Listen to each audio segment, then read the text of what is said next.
Our first ministry that's going to be presenting is the Leadership Connection. Neil Sullivan's the executive director and founder. It's a real treat to have Neil. Before I explain the Leadership Connection, let me tell you a little bit about Neil. Neil is a consultant with the Table Group, and that name might mean something to you, the Table Group. It's the consulting group of Patrick Lencioni. And if you're an organizational leader, that name Patrick Lencioni means a lot. He's one of the best-selling authors, one of the leading voices on organizational health. So any organizational consultant probably is aware of or makes use of Lencioni's materials. And many, many, many consultants want to work with Lencioni. He has the privilege of getting to be highly selective to who joins his team, and it's a small number. Neil Sullivan is one of them. Neil's one of the world's one of the world's leading consulting groups with the Lencioni Group of Patrick Lencioni. So Neil's a great mind, brings great organizational health, and part of his calling is bringing that to pastors. And so the Leadership Connection brings organizational health, but actually less emphasis on the organizational health, and more about the personal, spiritual health of pastors in the form of peer groups that are professionally facilitated for pastors to talk about what's really going on, what they really need, and who better to help with that than a peer group of pastors. So Neil's presenting the Leadership Connection today. It's one of the best ways to support pastors, to care for pastors, to help pastors avoid burnout and be effective for the long haul. Neil, it's a great treat to have you here. Thanks for joining us.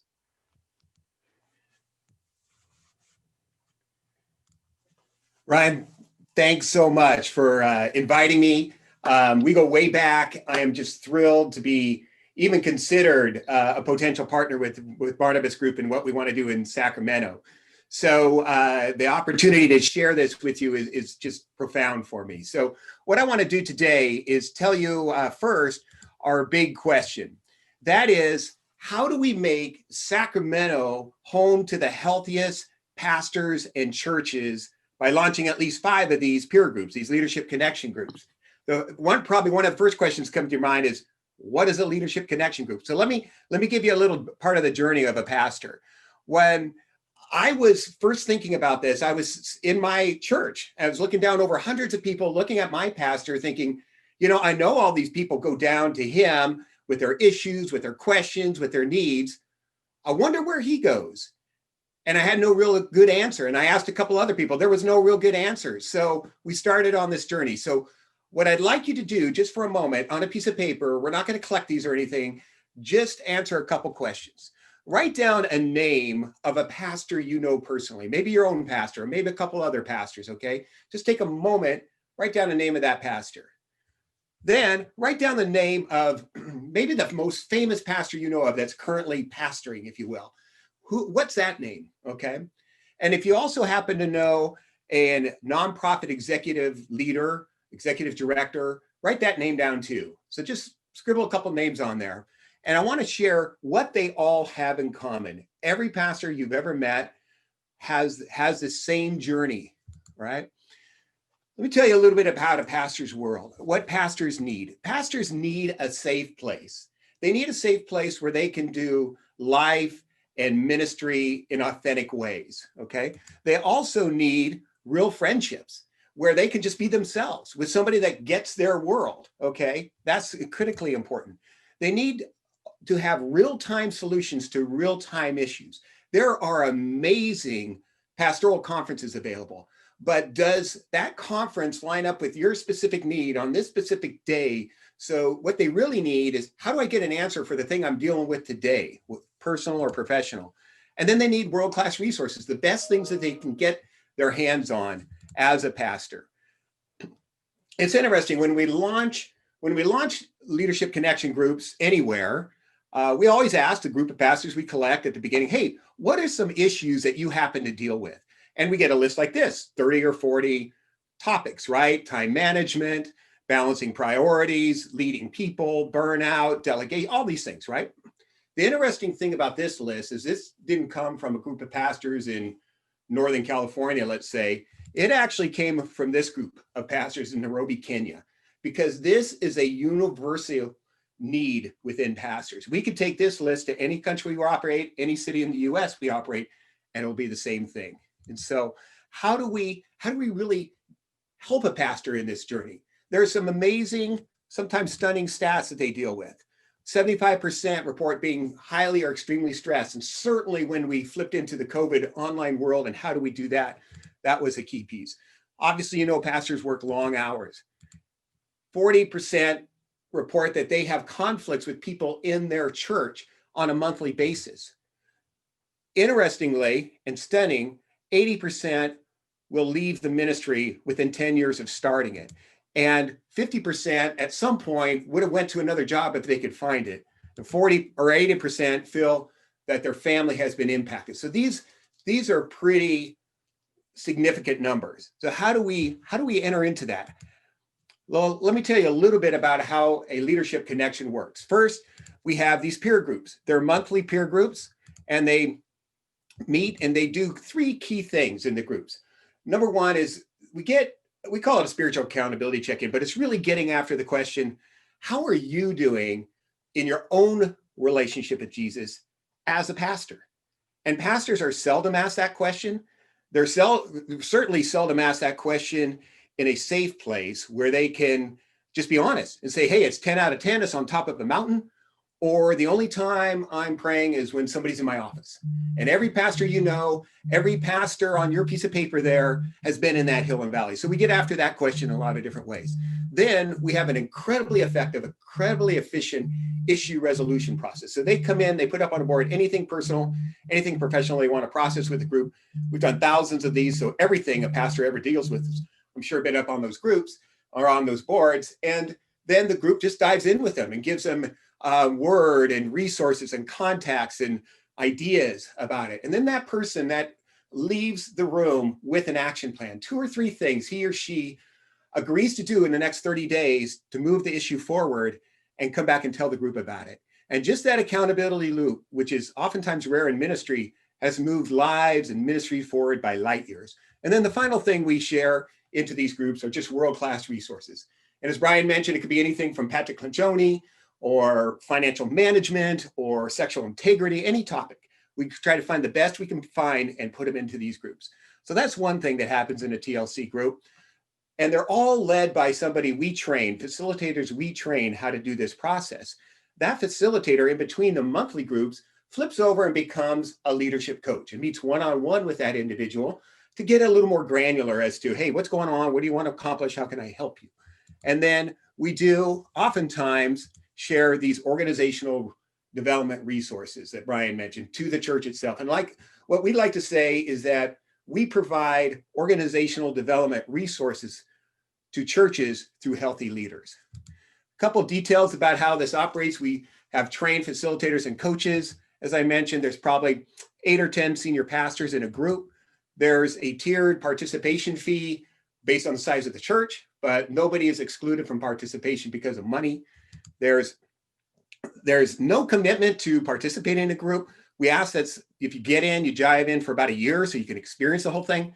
But these groups just go on and on and on and typically never end unless some life change happens for the individual in the group or the leader of the group, just because the group becomes a mentor and these relationships become so critical. And then we have these 3 C's that we require. One is commitment, that if you participate, you're there. And when you're there, you're there. The phones are off, the laptops are down. The second C is candor, that you're going to be honest about that issue that you put up on the board. And when you're sharing your feedback to somebody else, you're going to be candid, kind, but candid in that. The facilitators are the key to our success. They are our key rate determining factor as to how much we grow and quality determining factor. So there's a process we go around about to get facilitators. One is the selection process. And we're really looking, do they have the aptitude to be a facilitator? But even more importantly, do they embody our 3 core values? One being servant-hearted. So pastors will lower their defenses. Hey, we just want to be there to serve you. They're intentional. If somebody invites us into that relationship, we're going to pursue that relationship. And they're catalytic. They keep thinking of new ideas. So we're looking for facilitators all the time. Then we train them. And sort of a silver lining of the COVID situation is we used to bring everybody into Walnut Creek area where our headquarters is and train them there. Now we train online. And so we have somebody in Canada, we have somebody in Southern California, all over the place being trained right now. So we have a training process. And then we help those facilitators launch groups. And I want to kind of do a newsflash here. we have 3 incredibly talented facilitators trained and ready to go in the Sacramento area right now. And we want to launch these groups. And then we travel with a facilitator to nurture them along the way. You know, the first time I came across it, hey, maybe this actually has some legs. Maybe it'll get some traction. Has to do with Barnabas. I don't know if you know about how Barnabas operates in Southern California, but there's essentially 2 groups. There's one in San Diego and one in Orange County, and they're one day after the other. And all the ministries present in San Diego, then they travel up to Orange County and present again. So I presented about the Leadership Connection a long time ago and went up to Orange County, and there was 4 other ministries presenting at the time. Every one of the executive directors of those ministries found me and asked me this question: how do I join a group like that? Because it's just such a need. There's such impact we have, certainly locally, we have impact globally, but it's all based on our foundational theme verse of 1 Samuel 24. Okay, we call it our 24-hour verse, because what it is, it's when David and Jonathan were in the field, and David was trying to convince Jonathan that Saul was after him. And finally, Jonathan said, you know, whatever you need, David, I'll do it for you. And if it wasn't for the confidentiality space that we operate in, you would be stunned by some of these stories that people in groups do for each other. Oftentimes, they've never met each other before. But what I love to do is have a local voice share a little bit about. Ephraim Smith, you may know him. He's the co-lead pastor at Bayside Midtown. I happened to meet Ephraim when he was coming out of Minnesota to be the superintendent of the Evangelical Pacific Southwest Conference, and he happened to cross one of our groups. Halfway through the group, Ephraim pulled the facilitator aside and said, how do I join this group? Here's Ephraim. I stepped into the experience of being in a group, just like another local church pastor, sharing my challenges, experiencing the peer mentoring and the peer coaching that you get through the Leadership Connection, and also, not only just bringing challenges up, but seeing the opportunities and seeing solutions. And that was one of the reasons why. The second reason why the Leadership Connection was so important to me is because it allowed me to create a new initiative within our conference that focused on pastoral development and pastoral health. And it's why so many pastors, they hit a wall, they burn out, they struggle, they're ready to throw in the towel, because in so many ways, we find ourselves doing ministry in our own power, isolated, that I'm not going to be on an island. I'm not going to pastor in isolation. I'm actually going to welcome the accountability, the camaraderie, the community that is being a part of a group. And so that's why those 2 things right there is why I'm sold on the Leadership Connection. To have the Leadership Connection in the Sacramento region, bringing that to the great stuff that's already going on in Sacramento, that's a game changer, no doubt. I'm just excited about even the thought that the Leadership Connection would be coming to Sacramento and would be a vehicle of strengthening pastors. And I know that what you're doing is making a difference in keeping pastors in ministry for the long haul. And I'm a witness. Okay, so getting back to our big question, how do we, let me get to that question. There it is. How do we make Sacramento the home to the healthiest pastors and churches by launching some of these groups, at least 5, okay? And we have a couple opportunities for you. And one is help us identify potential facilitators. Again, they're our key. Do you know somebody who might want to invest in the life of other leaders? And they can come from a pastor role or a business role. But to come from a business role, they really need to have some ministry experience, so they have an empathy for life in ministry, if you will. But they really need to embody our 3 core values of servant-hearted, intentional, and catalytic. So help us find those facilitators. Once we have facilitators, and by the way, as I mentioned, we have 3, we do these taster events, and they're just got open events to pastors to come and get a little taste of what it is, a mini meeting, about an hour and a half. And we just walk through it and we say, hey, Is this something that you might be interested in? So you could help us with those taster events and intro meetings. And then strategic relationships like us and Barnabas, or us and the Evangelical Covenant Church, or us and some ministry somewhere in the world that might want to embed what we do in their organization to care for their leaders. We'd love to have that conversation as well. So I am going to ask you to write down a couple other names. And then Brian's going to share how we can get these to us so that we might have a conversation. And one is, who might those potential facilitators be that you know? If you have a couple names, just write them down so you don't forget them, and then we'll follow up with you afterwards. Who are potential pastors that if there was a group in the Sacramento area, the greater Sacramento area, they may be interested in checking it out, okay? And then maybe potential partnerships that we can connect with on a strategic basis to help us serve those who are serving others. We have a lot of information available. Certainly, all this is on our website, leadconnect.org. We have an electronic brochure we can send to potential facilitators, and an electronic brochure for potential participants, pastors, if you will, a lot of follow-up information on the site. But what I want to do is just thank you for this time, and thank you for the opportunity to just have a few minutes with you, and would love to have further conversation in the breakout session or beyond. Perfect. Well, thank you, Neil, for that overview. And good morning, everyone. My name is Claire LeBeau, and I'm thrilled to be a Barnabas partner. And Neil, just listening to what you're saying, I'm on the, I guess they call it the elder board. I wish it was called the younger board, but anyway, I'm on the elder board at our church. And something that I think is a struggle is being there as a sounding board and as an advisor to pastors without being in their shoes. And so we know what's going on in our church and in our region, but we don't know what's going on in their situation. So I think this is a great idea. A question that I have, you have a ton of information and a great vision, which I love, but what do you see as the challenge? You have 3 facilitators ready in Sacramento. What do you see as a challenge that you need to overcome to fill at least those first 3 groups before you get on to the 5? Great, thanks, Claire. Yeah, so our biggest challenge and hurdle are always finding those facilitators. Fortunately, we have 3 great individuals who are ready to go. So now it is getting the word out to pastors that this is available. So that's why we want to capture the names, have you think about those names. And the best way to communicate, we'll help you communicate to them, but the best way to communicate to them is, hey, is kind of in a low-key manner. Hey, I don't know if you'd be interested in this or it'd be a fit, but I heard about this or was that a thing this morning? You might want to check it out. That way there's no expectations. So that would be great. Okay, noted.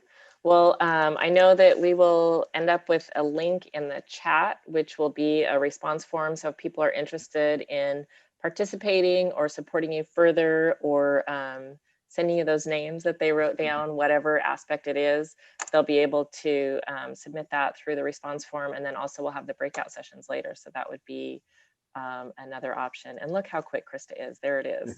There it is. All right, so let's Great. take a minute to pray if we can, Neil. Thank you. Appreciate that. Yeah. Oh, good morning, Heavenly Father. It's morning for us. You never sleep. And I just thank you, Lord, for Neil. I thank you for this organization, for their heart to serve those who are serving others. And as Neil talked about, particularly in this time of COVID, which is just overwhelming for so many, and particularly for pastors. And God, I do pray first for the pastors in our region. I pray for them to be able to continue the work that you have for them. It is unique for each one of them. And I pray that you would equip them to step into that. And I pray that through Neil's organization, the pastors in our area would receive the support and encouragement and guidance that would be so valuable for them. So God, we just pray for this big vision for 5 groups to start in this area, which would impact dozens of pastors and thousands of people, Lord. And I just pray for that to come to fruition. And I pray for those people here in Barnabas that would be able to facilitate that they would be willing to step forward and give their time and talent to make this a reality. So God, we just pray your blessing and direction on this group. And thank you so much for giving us the insight into what they're doing now. In Jesus' name, amen.